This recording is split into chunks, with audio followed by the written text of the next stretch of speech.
नमस्कार दोस्तों, गुरुकुलम डॉट मीमांसा पे आपका स्वागत है। मैं आज फिर तुषार सिंह आ गया हूं आप लोगों के लिए class 9th NCERT book economics लेके। और इकोनॉमिक्स में हम पहला चैप्टर आज पढ़ने वाले हैं। मैं बताना चाहता हूं आपको कि इसके पहले मैं द स्टोरी ऑफ पालमपुर के ऊपर मैं 2 वीडियो बना चुका हूं। फर्स्ट वीडियो में मैंने बताया कि ये पालमपुर के बारे में इंट्रोडक्शन है, इंट्रोडक्शन दिया था मैंने कि वहां क्या फैसिलिटी है, कितने तरह की फैसिलिटी है नहीं, और वहां की सामाजिक व्यवस्था कैसी है, किस किस तरह के लोग वहां रहते हैं। और दूसरा वीडियो में हमारा है कि फैक्टर ऑफ प्रोडक्शन के ऊपर मैं काफी एक्सप्लेन किया था, वहां पे काफी डिटेलिंग में मैंने बात की थी। आज जो हमारा होने वाला है topic the story of village Palampur में, वो होने वाला प्रोडक्शन इन पालमपुर। नहीं तो आप जब देखेंगे तो 2 ही प्रकार के प्रोडक्शन है पालमपुर में। एक है फार्मिंग प्रोडक्शन है और एक नॉन फार्मिंग प्रोडक्शन है। तो हम जो डिस्कस करने वाले हैं आज फार्मिंग प्रोडक्शन पे डिस्कस करेंगे। और इस फार्मिंग में जब एनसीईआरटी बुक आप देखोगे तो जो सब टाइटल्स है इसके अंतर्गत, उसमें कई 6 सब टाइटल है ये फार्मिंग में। तो पहला है लैंड इज फिक्स्ड, दूसरा है is there a way one can grow more from the same land, और तीसरा है विल द लैंड सस्टेन। तो हम बस इस 3 टॉपिक पे ही कवर करेंगे और इसके बारे में विस्तृत चर्चा करेंगे, क्योंकि ये ही काफी अच्छा खासा टाइम लेने वाला है। तो मैं बहुत लेंथी कॉम्प्लिकेटेड वीडियो नहीं बना रहा हूं, मैं पहले भी बता चुका हूं आपको। दूसरी बात, एक जरूरी सूचना कि बहुत लोगों की शिकायत है कि सर आपका वीडियो जो है पूरा क्लीन नहीं दिखता है। तो मैं बताना चाहूंगा कि आप उसमें सेटिंग में देखो, एचडी आप देखो। जब भी आप यूट्यूब पे देखो एचडी देखो तो उसमें अच्छी क्वालिटी की वीडियो दिखेगी, क्योंकि यूट्यूब में कई बार हल्की फाइल बना देता है तो वहां पे क्लैरिटी का प्रॉब्लम होता है। तो आप जब भी देखो एचडी देखो, हाई डेफिनेशन वाला, तो उसमें क्लीन आपको दिखेगा, दिखने में प्रॉब्लम नहीं होगा। और दूसरी सूचना कि जिन्होंने हमारे वीडियो को अभी तक लाइक नहीं किया है, चैनल को सब्सक्राइब नहीं किया है, प्लीज लाइक और सब्सक्राइब जरूर कर दें। तो चलिए हम शुरू करते हैं। मैं तुषार सिंह शुरू करता हूं आपको the story of village Palampur. तो मैंने कहा कि 2 प्रकार के प्रोडक्शन है पालमपुर में, एक फार्मिंग है, एक नॉन फार्मिंग है। फार्मिंग के अंतर्गत जो हमें पढ़ना पहला टॉपिक है लैंड इज फिक्स्ड। नहीं तो कहता है कि पालमपुर में लैंड क्या है, लैंड तो फिक्स्ड ही होता है, लैंड बढ़ता नहीं है। अगर कहीं भी आप देखो आपके घर के आसपास जमीन है तो वेस्ट पड़ी हुई है, जब आबादी बढ़ गई तो क्या वहां पे घर बन गए, तो जगह तो वो बढ़ तो नहीं रही है।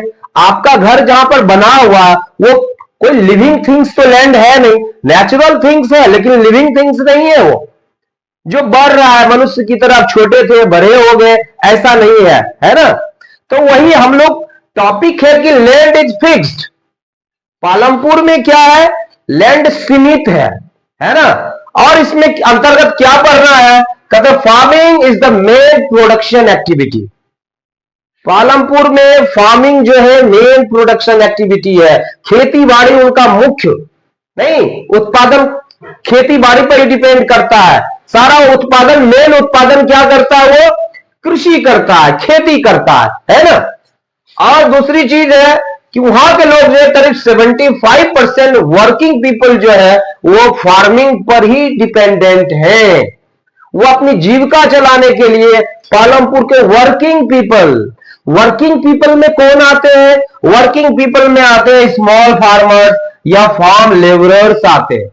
ये काम करने वाले लोग हैं। इसमें से 75% जो लोग हैं किस पे डिपेंडेंट है अपनी आजीविका के लिए, वो एग्रीकल्चर पे डिपेंडेंट है, फार्मिंग पर डिपेंडेंट है ना। तीसरा कि fixed land is basic constant of raising farm production. अब मेरा टॉपिक आया, मेन टॉपिक आया कि ये जो लैंड फिक्स्ड है तो प्रोडक्शन कैसे बढ़ेगा। लैंड जब फिक्स्ड है तो प्रोडक्शन कैसे बढ़ेगा, है ना। तो कहता है ये एक मेन कॉन्स्टेंट है, ये अवरोधक का कार्य करता है कि भाई प्रोडक्शन तो चाहिए, क्योंकि पॉपुलेशन बढ़ रहा है, प्रोडक्शन नहीं बढ़ेगा तो खाएगा क्या, नहीं तो फूड डिफिशियंट हो जाएगा। तो फूड सफिशिएंट कैसे होगा, तो हमें प्रोडक्शन को इंक्रीज करना पड़ेगा। तो कहता लैंड इज फिक्स्ड, लैंड जब फिक्स्ड है, लैंड नहीं बढ़ रहा है, आबादी बढ़ रही है, तो फिर हम कैसे प्रोडक्शन को आगे बढ़ाएं। कहा इसीलिए कहा जाता फिक्स्ड लैंड है, एक बहुत बड़ी समस्या है, उत्पादन को कैसे बढ़ाया जाए। कहता till 1960 some of waste land converted to cultivable land. मतलब 1960 ईस्वी तक जो भी वेस्ट लैंड थे, जो यूज नहीं किए जा रहे थे, उन सारे लैंड को कल्टिवेबल बना लिया गया, मतलब खेती के लायक बना लिया गया। अब जब सारे जो बेकार पड़ी हुई जमीन थी, अब उस पर खेती होने लगी, तो अब कहां खेती होगी, हवा में तो खेती होगी नहीं, खेती तो जमीन पर ही होगी। लेकिन जमीन कोई लिविंग थिंग्स नहीं है, वो बढ़ता नहीं है, फैलता नहीं है, तो फिर भैया प्रोडक्शन कैसे बढ़ेगा, है ना। वही समस्या। कहता since 1960 no expansion in cultivable land. 1960 के बाद से वहां पर जो है कोई एक्सपेंशन नहीं हुआ, कोई फैलाव नहीं हुआ है, जमीन में बढ़ोतरी नहीं हुई है, तो प्रोडक्शन कैसे होगा, है ना। ये एक बड़ी समस्या। हम लोग आगे चर्चा करेंगे, is there a way one can grow more from the same land, कि सेम लैंड से हम लोग प्रोडक्शन को कैसे बढ़ाएंगे। तो पहले हमारा ये है कि अगर इसमें बहुत छोटे छोटे 1 मार्क्स के क्वेश्चन पूछते हैं कि कितने परसेंट लोग वहां पर डिपेंडेंट है, 75% है, और ये वर्किंग पीपल कौन है, ये वर्किंग पीपल में स्मॉल फार्मर्स है, फार्म लेबरर्स है, लैंड फिक्स्ड है, क्यों फिक्स्ड है भाई, आबादी तो बढ़ रही है, लिविंग थिंग्स है, लेकिन लैंड कोई लिविंग थिंग्स नहीं है, वो तो फिक्स्ड ही रहता है। जो भी वेस्ट लैंड है उसको तो हम खेती के लायक बना चुके हैं, इसलिए 1960 के बाद वहां पर जो है कोई फैलाव नहीं आया जमीन में। तो अब एक समस्या ये हो गई है कि हम प्रोडक्शन को कैसे बढ़ाया जाए वहां पर, नहीं तो आगे जो ये टॉपिक होने वाला उसी के ऊपर। दूसरी एक बात की हेक्टर, किसी भी लैंड को मापने का स्टैंडर्ड यूनिट है हेक्टर, है ना। तो कहता है एक लोकल यूनिट में, लोग गांव में आप अगर देख रहे होंगे, बिहार से होंगे तो बीघा में बात होती है, कई जगह गुंठा में बात होती है, महाराष्ट्र सब में आप जाओगे तो वहां पर गुंठा में जमीन को भी मापा जाता है, मेजर किया जाता है, ये लोकल यूनिट्स है।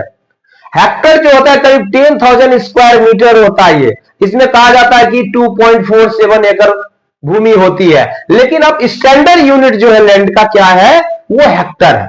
तो हो सकता है इस पे भी 1 मार्क्स का पूछा जाए, छोटे क्वेश्चन पूछा जाए, है ना।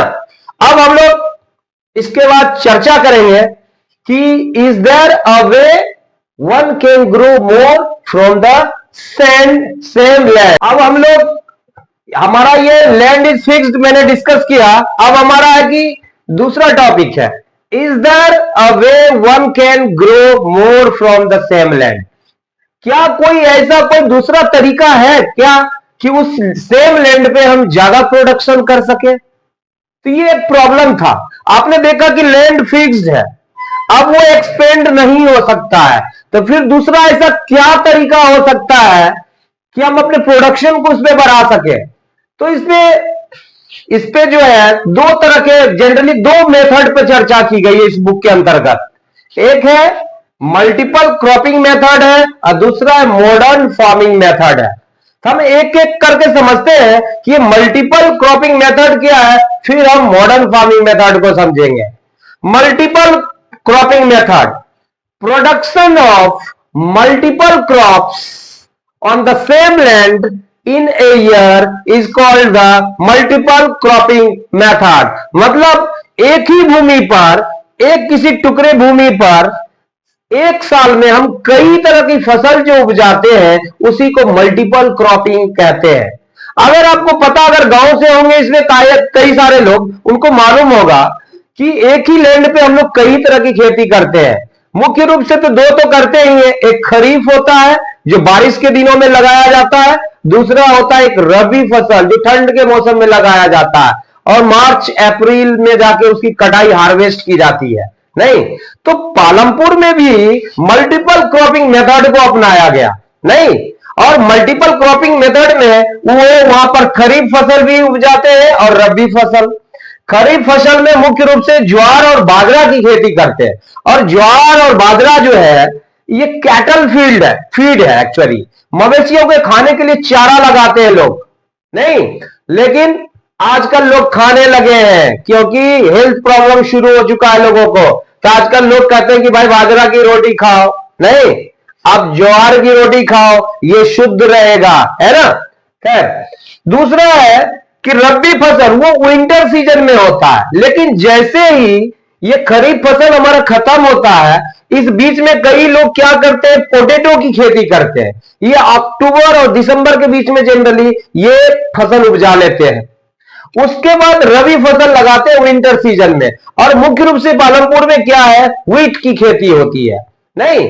और इसमें फार्मर क्या करते हैं, व्हीट का जो प्रोडक्शन होता है वो अपनी फैमिली जो कंज्यूम कर सकती है, कंजम्पशन के लिए रखती है, जो फैमिली उपयोग कर सकती है वो करती है, उसके लिए रख लेती है, और बाकी जो सरप्लस होता है उसको बेच देता है at the market at Raiganj. आपको पता है रायगंज के बारे में चर्चा कर चुका हूं, नहीं। शाहपुर एक टाउन है, रायगंज जो एक बड़ा विलेज है, वहां जाके मार्केट में बेच लेता है सरप्लस जो होता है।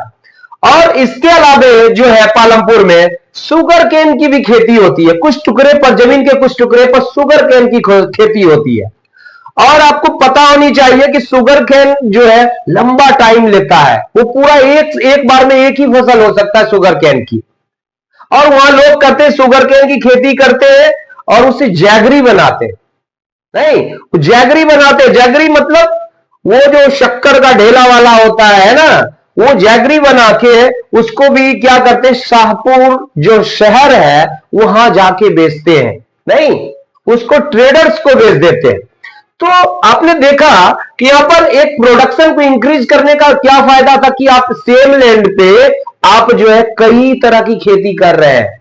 लेकिन भैया ये खेती कैसे पॉसिबल हुआ, पहले लोग मल्टीपल क्रॉपिंग क्यों नहीं कर रहे थे, अब मल्टीपल क्रॉपिंग कैसे करने लगे।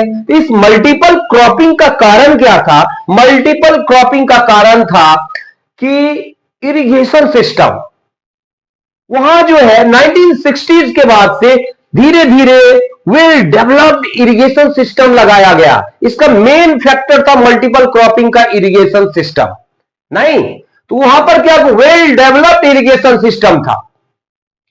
और शुरुआत में क्या हुआ, गवर्नमेंट ने वहां पर कुछ ट्यूबवेल्स लगाए, इंस्टॉल किए शुरुआत में, बाद में फार्मर ने खुद का प्राइवेट ट्यूबवेल्स लगा लिए वहां पे। तो धीरे धीरे क्या हुआ, 1970s तक आते आते उस पालमपुर के अंतर्गत 200 एकड़ संपूर्ण जमीन को जो सिंचाई की जाने लगी। तो जो भी एक्सपेंशन होना था वो एक्सपेंशन हो चुका था 1960 तक। और अब वह इरिगेशन के दम पर वहां पर जो है मल्टी क्रॉपिंग के दम पर, मल्टी क्रॉपिंग किसके दम पर, किसकी वजह से, वेल इरिगेशन सिस्टम की वजह से पॉसिबल हुआ, तब प्रोडक्शन को इंक्रीज कर पाया। नहीं, पहले लोग कैसे इरिगेशन कैसे करते थे, पर्सियन व्हील होता था, वो कुएं में सेट होता था इस प्रकार से। आपने जरूर सोशल मीडिया पे ये काफी प्रचलित है, ये सब चीजें आपने देखने के लिए मिलेगी आपको। हमारे पास वो स्लाइडिंग वाला सिस्टम है नहीं जो मैं आपको इस तरीके से दिखाऊं, लेकिन वो क्या था, पर्सियन व्हील के माध्यम से सिंचाई की व्यवस्था होती थी और सिंचाई की जाती थी। कुएं से लोग खींच के भी सिंचाई करते थे, लेकिन उसमें काफी टाइम लगता था, बहुत लंबी, बहुत ज्यादा जो है लैंड एरिया कवर नहीं हो पाता था, बहुत टाइम कंज्यूमिंग ज्यादा होता था पर्सियन व्हील से।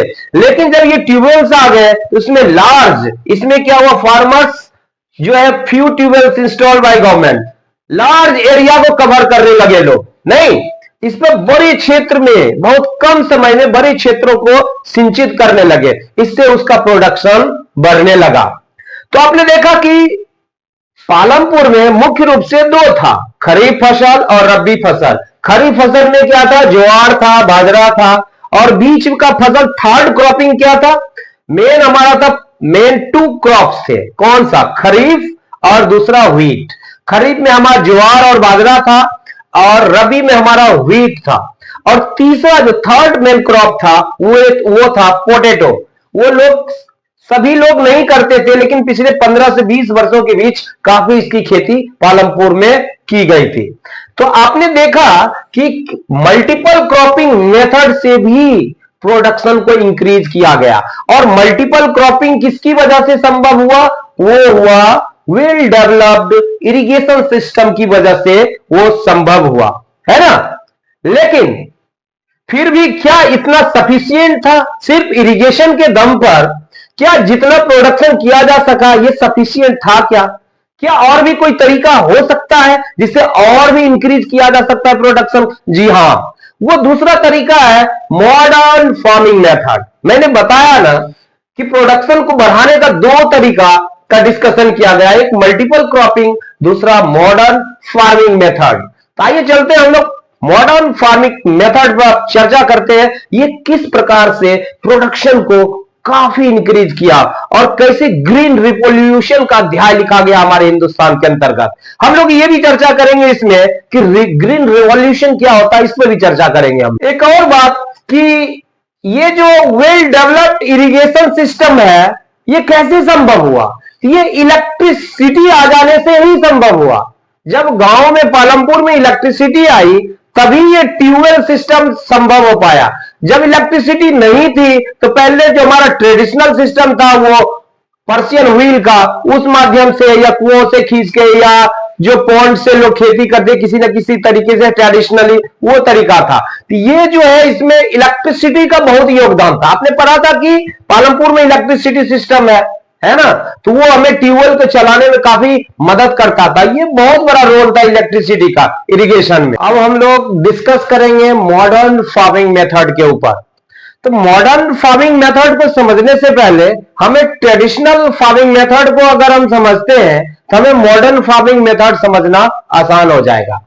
ट्रेडिशनल फार्मिंग मेथड क्या था? हम ट्रेडिशनल कल्टीवेशन करते थे, हल से जोतते थे, बैलों को यूज करते थे नहीं, और बुआई भी करते थे, छींटे करते थे, अलग अलग तरीका था। वहां लो एल्डिंग था। एल्ड मीन्स क्या होता है? वो एल्ड मीन्स होता है उपज per unit area. Yield means होता है production harvested per unit area of land. मतलब कि एक हेक्टर में कितना उपज हो रही है, या तो हम केजी में उसे केजी में मेजर कर सकते हैं या हम टन में मेजर कर सकते हैं। तो एक हेक्टर में जितनी उपज हो रही है तो उसे हमें क्या कहते हैं? उसे हम एल्ड कहते हैं कि भाई एक हेक्टर में इतनी उपज हुई। तो एल्ड मीन्स होता है उपज, किसी पर्टिकुलर भूमि के ऊपर कितनी उपज हुई, नहीं, उसी को एल्ड कहते हैं। तो हम ट्रेडिशनल को समझते हैं तो पहले लो एल्ड होते थे, काफी कम उपज होती थी उसमें। वहां पर हम काउ डंग का यूज करते थे, मैन्योर के रूप में, खाद के रूप में इस्तेमाल करते थे। अदर नेचुरल मैन्योर्स भी हम यूज करते थे वहां पर, जो हमें घर पे आसानी से अवेलेबल फ्री में हो जाता था। नहीं, पर्शियन व्हील का उपयोग करते थे सिंचाई करने के लिए, इरिगेशन करने के लिए। कहीं कहीं लोग कुआं से पानी निकाल के सिंचाई करते थे, कहीं लोग पॉन्ड को यूज करते, तालाब से पानी किसी प्रकार से सिंचाई करते थे। काफी टफ था ट्रेडिशनल मेथड हमारा। लेकिन हमारा मॉडर्न मेथड क्या था? और मॉडर्न मेथड में हमें पढ़ना है सबसे पहले ग्रीन रिवॉल्यूशन, तब हम पढ़ेंगे। मॉडर्न मेथड में हम क्या किए? मॉडर्न मेथड में हम लोग हाई एल्डिंग वेराइटी ऑफ सीड्स का यूज करना शुरू किए। HYV सीड्स को, HYV सीड्स, ये HYV सीड्स क्या होता है? ये हाई एल्डिंग वेराइटी ऑफ सीड्स होता है। ये एक्चुअली हाइब्रिड सीड्स है। जो पहले हम ट्रेडिशनल खेती करते थे वहां पर कम उपज होती थी, अब इससे कई गुना ज्यादा उपज होने लगे हाई एल्डिंग सीड्स से। तो इसके बारे में हम आगे बढ़ने से पहले थोड़ा हम ग्रीन रिवॉल्यूशन के बारे में बताना चाहते हैं कि हिंदुस्तान में ग्रीन रिवॉल्यूशन 1960s के बाद से शुरू होने लगा, नहीं, और सबसे पहले इंडिया में इंट्रोड्यूस किया गया था HYV वेराइटी ऑफ सीड्स। किसका? व्हीट और राइस का यूज किया गया था। ये हाई एल्डिंग वेराइटीज ऑफ सीड्स थे और कहा गया कि भाई अगर ये सीड्स का आप उपयोग करते हो, यूज करते हो खेती में तो काफी उपज होगी, नहीं। और सबसे पहले इसका प्रयोग कहां किया गया था हिंदुस्तान में? सबसे पहले पंजाब में, हरियाणा में और वेस्टर्न यूपी में पहले इसको ट्राई आउट किया गया था। पहला इसका प्रयोग किया गया था, यहीं पर शुरुआत की गई थी ये मॉडर्न फार्मिंग मेथड को, और HYV सीड्स का प्रयोग यहीं पर किया गया था। तो भाई हिंदुस्तान में इसके जो फादर ऑफ ग्रीन रिवॉल्यूशन थे हिंदुस्तान में, वो थे डॉक्टर स्वामीनाथन। डॉक्टर स्वामीनाथन को father of green revolution in India माना जाता है। अगर वर्ल्ड वाइड कहेंगे तो उसमें कहा जाता है नॉर्मन बोरलॉग, ये यूएसए के थे, नहीं एग्रोनॉमिस्ट थे, वो साइंटिस्ट थे, एग्रीकल्चर साइंटिस्ट थे। उन्होंने वो उनको नोबेल प्राइज विनर भी है वो, for his work on high yielding seeds. अब बहुत सारे कंट्री थे, आप देखो मैक्सिको है, पाकिस्तान है, इंडिया है, यहां पर काफी कमी थी। पहले ट्रेडिशनल तरीके से खेती होती थी तो यहां पर फूड जो है सफिशियंट नहीं था, डिफिशियंट था, है ना। तो मैक्सिको में इसका प्रयोग करवाया इन्होंने, नॉर्मन बोरलॉग ने, नहीं इन्होंने रिसर्च किया था किस पे, ये HYV सीड्स के ऊपर। तो ऐसा हुआ कि मैक्सिको में वो जो सफिशियंट हुआ वो सरप्लस होने लगा काफी, मतलब जितनी जरूरत थी उससे ज्यादा प्रोडक्शन होने लगा वहां पे। पाकिस्तान में इसका प्रयोग हुआ, हमारे हिंदुस्तान में प्रयोग हुआ, तो डॉक्टर नॉर्मन बोरलॉग ने स्वामीनाथन को काफी सपोर्ट किया था उनको कि हिंदुस्तान में भी कीजिए और देखिए कि काफी। और कहा जाता कि इन्होंने कहा कि HIV सीड से जो होता है डिजीज रेसिस्टेंट होता है, इसमें बीमारी नहीं लगती है, जल्दी उपज होती है, उपज ज्यादा बढ़ती है, इस तरह की बातें की गई थी उसमें। तो हम जरा इसको भी समझते हैं, ये ग्रीन रिवॉल्यूशन क्या होता है। आपने ये पढ़ा कि फादर कौन थे, वर्ल्ड वाइड कौन थे, बोरलॉग थे, हिंदुस्तान में डॉक्टर स्वामीनाथन थे ग्रीन रिवॉल्यूशन को लाने वाले। लेकिन ये ग्रीन रिवॉल्यूशन क्या है, हम इसे समझने की कोशिश करते हैं कि रिवॉल्यूशन क्या होता है। पहले हम ये समझते हैं कि ये रिवॉल्यूशन क्या है। Revolution means change. रिवॉल्यूशन का मतलब क्या होता है, रिवॉल्यूशन मीन्स चेंज, बदलाव, परिवर्तन। ये कैसा परिवर्तन है, कहा जाता है जब बड़ी लेवल पर परिवर्तन होता है, आर्थिक क्षेत्र में, सामाजिक क्षेत्र में, राजनीतिक क्षेत्र में एक बहुत बड़ा परिवर्तन होता है और जीवन के हर एक हिस्से को प्रभावित करता है। आर्थिक हिस्से, अगर आर्थिक रूप से कोई क्रांति हो रही है, कोई परिवर्तन हो रहा है, तो सामाजिक राजनीतिक दशा को भी प्रभावित करता है। अगर राजनीतिक रूप से कोई बड़ा बदलाव हुआ था तो वो भी आर्थिक सामाजिक बदलाव को प्रभावित करता है। तो कहने का मतलब रिवॉल्यूशन का मतलब चेंज। तो ग्रीन रिवॉल्यूशन का मतलब कि जब कृषि के क्षेत्र में, खासकर व्हीट और राइस के क्षेत्र में, जब बड़ी लेवल पर प्रोडक्शन होने लगा, जहां पर इंडिया में हम विदेश से इंपोर्ट करते थे, अब इतने सरप्लस होने लगा कि हम एक्सपोर्ट करने की स्थिति में आ गए। इतना होने लगा, हम डिफिशियंट से सफिशियंट मात्रा में होने लगा, इतना सरप्लस होने लगा, इसको कहा गया ग्रीन रिवॉल्यूशन। नहीं, उसी प्रकार से हमारे यहां पर व्हाइट रिवॉल्यूशन भी हुआ। दूध का उत्पादन बड़े पैमाने पर होने लगा। जब दूध का उत्पादन होने लगा, उनकी आर्थिक स्थिति अच्छी होने लगी, उनकी सामाजिक स्थिति भी अच्छी होने लगी। नहीं, इससे पूरे कंट्री पर इसका अच्छा इंपैक्ट पड़ा।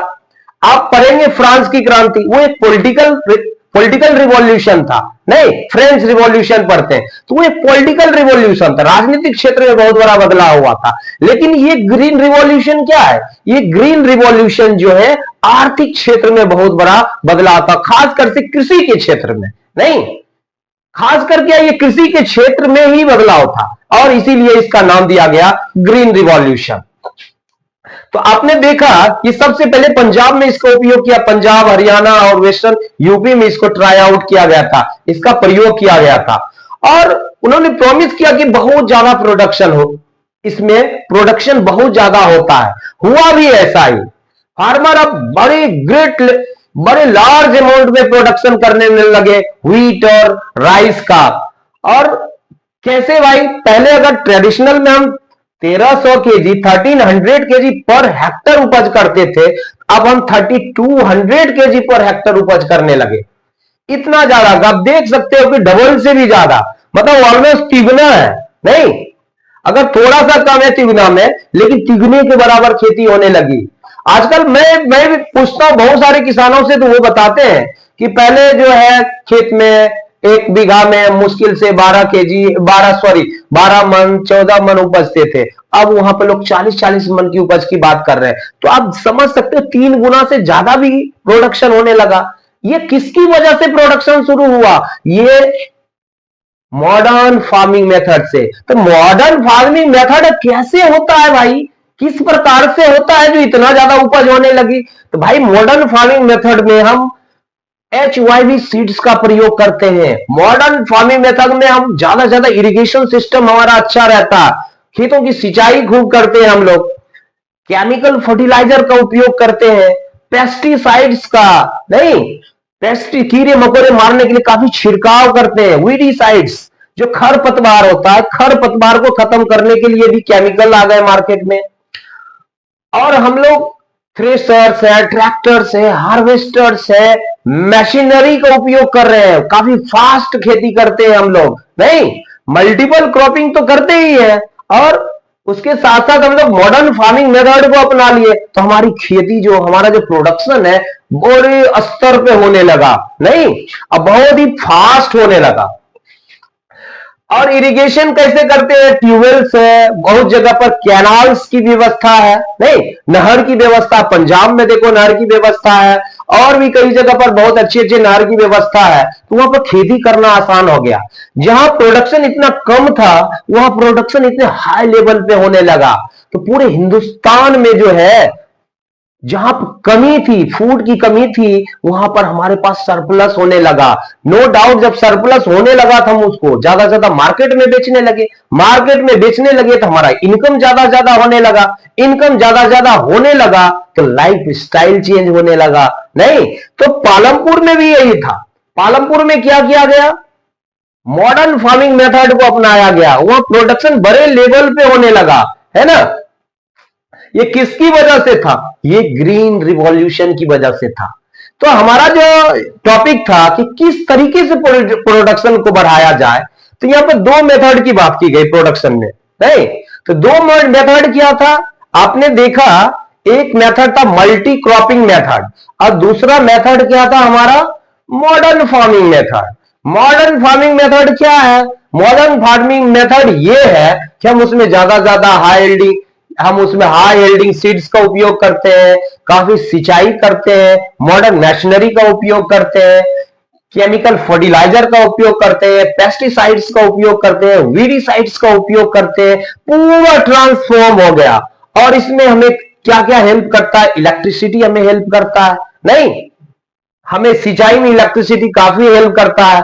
तो आपने देखा कि मॉडर्न फार्मिंग मेथड ने पूरा का पूरा ट्रांसफॉर्म कर दिया, नहीं इससे काफी इंक्रीज हुआ। तो इस तरीके से आपको क्वेश्चन पूछा जा सकता है कि इंक्रीज करने के लिए हम क्या मेथड अपना सकते हैं? तो दो मेथड है, मल्टीपल क्रॉपिंग मेथड और दूसरा मॉडर्न फार्मिंग मेथड। अगर क्वेश्चन अलग से आता है मल्टीपल क्रॉपिंग है तो मैं बता चुका हूं मल्टीपल क्रॉपिंग क्या है, मॉडर्न फार्मिंग मेथड क्या है तो मैं बता चुका हूं ऐसा फार्मिंग मेथड जिसमें हम ज्यादा HYV सीड्स का प्रयोग करते हैं, काफी सिंचाई का प्रयोग करते हैं, हम केमिकल फर्टिलाइजर का उपयोग करते हैं, वीडीसाइड्स पेस्टिसाइड्स का उपयोग करते हैं, नहीं और काफी मशीनरी का प्रयोग करते हैं हम ऐसी खेती के लिए। इस तरह की खेती जो कल्टीवेशन कहलाता है मॉडर्न फार्मिंग मेथड कहलाता है। तो बहुत ही सिंपल है ना। थोड़ा मैंने ग्रीन रिवॉल्यूशन पर भी आपको बता दिया कि इसके जनक कौन थे, फादर कौन थे, वर्ल्ड वाइड कौन थे? नॉर्मन बोरलॉग, जिन्होंने वो नोबेल प्राइज विनर है हाई यील्डिंग सीड्स को लेकर, जहां पे बहुत सारे कंट्रीज में लोग को लानत थे, दाने पर लानत थे, वहां पर आप इतने सारे फूड की उपज होने लगी, भोजन मिलने लगा, तो इसलिए उनको दिया गया था, नहीं और हाई यील्डिंग सीड्स के लिए। इंडिया में क्या हुआ? इंडिया जब वो डिफिशियंट था अब एक सरप्लस कंट्री बन गया, है ना। तो अब हम लोग देखते हैं कि इसका इंपैक्ट क्या है। नेक्स्ट हमारा टॉपिक है, तो आपने देखा कि मॉडर्न फार्मिंग में हम क्या क्या चीजों का इस्तेमाल कर रहे हैं। तो अब नेक्स्ट हमारा जो टॉपिक है, विल द लैंड सस्टेन। ये जो लगातार हम लोग इतना केमिकल का यूज कर रहे हैं, वीडीसाइड्स का यूज कर रहे हैं, पेस्टिसाइड्स का यूज कर रहे हैं, ओवर यूज कर रहे हैं, इरिगेशन का यूज कर रहे हैं, तो इसका कुछ ना कुछ इंपैक्ट तो पड़ेगा। तो वही कहता है क्या हम लोग जो मॉडर्न फार्मिंग मेथड यूज कर रहे हैं, क्या वही उपज हमारी बरकरार रहेगी क्या? जी नहीं, हम लगातार अंधाधुंध तरीके से प्रयोग कर रहे हैं, ये फर्टिलाइजर्स का प्रयोग कर रहे हैं, तो इससे क्या हो रहा है? साइंटिफिक रिपोर्ट्स कहता है कि इससे हमारी सॉइल की फर्टिलिटी जो है डिक्रीज हो रही है। क्यों हो रही है? वो जो केमिकल फर्टिलाइजर्स का हम उपयोग करते हैं, वो केमिकल फर्टिलाइजर क्या करता है, उसके अंदर जो माइक्रो ऑर्गेनिजम्स होता है, जो गुड बैक्टीरिया होते हैं, जो सॉइल के लिए अच्छा होता है, उसको भी किल कर देता है, उसको भी मार देता है। इससे भी सॉइल की फर्टिलिटी बढ़ती है नहीं। और कहता कि वो सलाइन ज्यादा हो गया है, एल्काइन से सलाइन ज्यादा हो गया है, वहां पर नमक की मात्रा बढ़ गई है सॉइल के अंदर, ऐसा भी कहा जाता है। दूसरा है कि लॉस ऑफ सॉइल फर्टिलिटी तो है ही, depletion of water table due to continuous use of ground water. अब लगातार आप सिंचाई कर रहे हो, इरिगेशन कर रहे हो, कई क्रॉप्स आप प्रोड्यूस कर रहे हो, तो इतना ज्यादा अंडरग्राउंड वाटर का हम उपयोग कर रहे हैं, ट्यूबवेल्स लगाए हुए हैं, इतना ज्यादा कर रहे हैं, तो उससे क्या हुआ, हमारा जो अंडर वाटर टेबल है गड़बड़ हो गया, हमें पानी की कमी हो गई है, लेवल काफी नीचे जा चुका है। दूसरा है कि अंडर पोल्यूशन भी काफी बढ़ा है। हमारा जो ग्राउंड वाटर है, हमारे जो रिवर्स है, हमारे जो लेक्स है, ये केमिकल फर्टिलाइजर्स की वजह से ये सब पोल्यूट हो रहा है। कैसे पोल्यूट हो रहा है? हम जो केमिकल फर्टिलाइजर जो उपयोग करते हैं, ये घुलने में इसे ज्यादा वक्त नहीं लगता है, वाटर के साथ ये घुल के बहुत इमीडिएटली इसे फायदा पहुंचाता है जो प्लांट के लिए चाहिए। और जब वो सिंचाई करते हैं तो वो पानी के साथ धीरे धीरे रिस के अंडरग्राउंड भी चला जाता है, और अंडरग्राउंड जाके वो कहीं ना कहीं अंडरग्राउंड वाटर को भी पोल्यूट कर रहा है। बारिश होती है, पानी बह के जाते हैं, नालों में जाते हैं, नहीं नदी में जाते हैं, झील में जाते हैं, वहां भी पोल्यूशन हो रहा है, वो उसको भी पोल्यूट कर रहे हैं। तो ये केमिकल फर्टिलाइजर हर जगह जो हमारा सोर्स ऑफ वाटर है उसको भी पोल्यूट कर रहा है ना। तो इसका काफी गलत इंपैक्ट भी पड़ रहा है।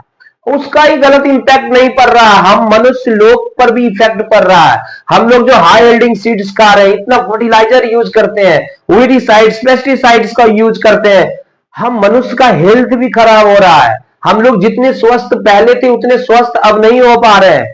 तरह तरह की बीमारियां आ रही है सामने, भयानक भयानक बीमारियां आ रही है। इसका बहुत बड़ा वजह है हमारा खान पान। कि हम लोग जो पहले ट्रेडिशनली जो खेती की जाती थी, जो वो सीड्स थे, वो सीड्स और ये सीड्स में काफी डिफरेंस है ना। वो सीड्स ज्यादा अच्छे थे हमारे लिए। आज लोग कहते हैं कि आप वही सीड्स यूज करो तभी स्वस्थ रह पाओगे पाओगे है ना। तो काफी इंपैक्ट पड़ रहा है। दूसरा है कि must take care of the environment to ensure future development. Scientist लोगों का कहना है कि हमें केयर करना चाहिए लैंड का, है ना, इन्वायरमेंट का केयर करना चाहिए ताकि फ्यूचर डेवलपमेंट के लिए भी वो कायम रहे। अगर हम वर्तमान में सबको पॉल्यूट कर देंगे, हमारा फ्यूचर डेवलपमेंट कैसे होगा? नेक्स्ट जनरेशन को तो बहुत दिक्कत हो जाने वाली है। दूसरा है कि पंजाब जो है केमिकल फर्टिलाइजर का सबसे ज्यादा प्रयोग किया जाता है पंजाब में। वहां पर काफी बड़े लेवल पर केमिकल फर्टिलाइजर का उपयोग करते हैं, है ना। तो आपने देखा कि प्रोडक्शन के कौन कौन से मेथड है। लैंड हमारा फिक्स्ड था, लैंड फिक्स था, तो कैसे प्रोडक्शन इंक्रीज किया जाए? तो मल्टीपल क्रॉपिंग मेथड आया। मल्टीपल क्रॉपिंग में क्या हुआ, इरिगेशन सिस्टम हमारा आया, वो मल्टीपल क्रॉपिंग में बहुत फायदा हुआ, उससे प्रोडक्शन बढ़ा, लेकिन वो भी सफिशियंट नहीं था। तब ये हमारा आया ग्रीन रिवॉल्यूशन, और हमारे यहाँ पे आगे HYV सीड्स आ गए, पेस्टिसाइड विजिसाइड्स, ये सारी चीजें आ गई। हम ज्यादा ज्यादा इरिगेशन सिस्टम को यूज करने लगे, इससे हमारा प्रोडक्शन बढ़ने लगा। और इसी को कहा, और इसमें हम ट्रैक्टर का यूज करते हैं, और क्या करते हैं, हार्वेस्टर का यूज करते हैं, थ्रेसर्स का यूज करते हैं, काफी फास्ट फार्मिंग होती है। तो इसलिए इसको मॉडर्न फार्मिंग मेथड कहा गया। इसके क्या इंपैक्ट, मॉडर्न फार्मिंग मेथड का क्या इंपैक्ट पड़ रहा है, ये भी हमने डिस्कस किया। कैसे सॉइल की फर्टिलिटी बर्बाद हो रही है ना, कैसे अंडरग्राउंड वाटर टेबल हमारा विलुप्त होता जा रहा है, कैसे वो पोल्यूट कर रहा है, लेक को कैसे पोल्यूट कर रहा है ना, रिवर को कैसे पोल्यूट कर रहा है, और अंडरग्राउंड वाटर को कैसे पोल्यूट कर रहा है, ये भी आपने देखा। तो अगर इसमें किसी भी प्रकार से क्वेश्चन आता है तो इस पे आप आसानी से सॉल्व कर सकते हो। अगर आपको कहीं भी कोई कठिनाई हो, समझने में क्या कठिनाई है, तो जरूर आप बताएं। एल्ड के बारे में मैंने बताया, एल्ड मतलब उपज, किसी पर यूनिट जो लैंड एरिया में जो उपज होती है उसी को यील्ड कहते हैं। मतलब मान लो कि जो अगर 1 स्क्वायर फीट है तो 1 स्क्वायर फीट में साल भर एक फसल जितनी उपज होती है तो उसको यील्ड बोलते हैं, है ना। तो बहुत ही सिंपल है। तो अगर समझने में कहीं दिक्कत हो आप जरूर कमेंट करके बताएं, मैं और भी कोशिश करूंगा। अगर कुछ छूट गया होगा जरूर आप बताना, तो मैं काफी एक्सप्लेन करने की कोशिश करूंगा। तो जाते जाते अगर ये वीडियो आपको पसंद आया हो तो हमारे चैनल को जरूर लाइक करें, सब्सक्राइब करें और ज्यादा से ज्यादा अपने दोस्तों में शेयर करें। और मैं लगातार इस पर वीडियो बना रहा हूं और 2-3 वीडियो और बनेंगे इस पर मुझे लगता है। तो ये पूरा chapter the story of Palampur खत्म हो जाएगा। जाते जाते एक बात और कहना चाहूंगा कि अगर आप वीडियो देख रहे हैं तो इसमें अगर क्वालिटी आपको कुछ लो नजर आ रही है तो हाई डेफिनेशन वाला देखो, नहीं अच्छी एचडी वाली क्वालिटी पर क्लिक करोगे उसमें ऑप्शन आता है तो आपको अच्छी क्वालिटी का वीडियो मिलेगा। तब तक के लिए धन्यवाद। जय हिंद, जय भारत।